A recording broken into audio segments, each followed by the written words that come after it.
តារាចម្រៀងសុកពិសីធ្វើស៊ីផ្លូវអារម្មណ៍ហ្វេនពិសេសហ្វេនដែលកំពុងឈៀឲ្យបើកបេះដូងទទួលយកមីស្ទ័រកាដោយបានទម្លាក់ចំណោទបង្កើតជាចម្ងល់រឿងបរិះក្នុងក្តីស្រមៃនាថ្ងៃអនាគតចំថ្ងៃចូលឆ្នាំច័ន្ទទី2តែម្ដង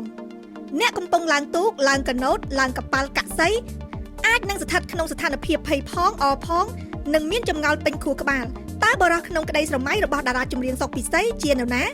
តើអាចជាមីស្ទ័រកាក់ដែលគ្រប់គ្នាកំពុងផ្គូផ្គងដែរឬយ៉ាងណា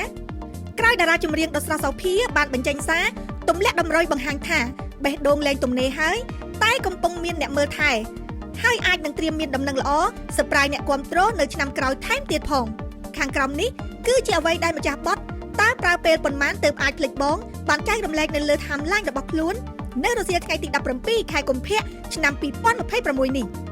មនុស្សប្រុសក្នុងក្តីស្រមៃទៅថ្ងៃអនាគតរបស់ខ្ញុំគឺច្បាស់លាស់ sweet និងមានគំនិតចាស់ទុំព្រោះប៉ុន្មានឆ្នាំទៅមុខទៀតក៏ចរិតខ្ញុំនៅតែក្មេងដដែលមិនអាចយកអ្នកចរិតក្មេងដូចគ្នាបានទេឆ្នាំក្រោយបើខ្ញុំជ្រើសរើសនរណាម្នាក់សូមឲ្យ fan គោរពតាមការសម្រេចចិត្តរបស់ខ្ញុំទោះគាត់ជានរណាក៏ដោយបើថ្ងៃនោះមកដល់ហើយខ្ញុំបង្ហាញបានន័យថាម្នាក់នោះគឺគ្រប់លក្ខខណ្ឌដែលខ្ញុំចង់បានហើយអរគុណតើអ្នកគាំទ្រយល់ឃើញបែបណាដែរតើបុរសរូបណានឹងមានសំណាងក្លាយជាម្ចាស់បេះដូងរបស់កញ្ញាសុកពិសី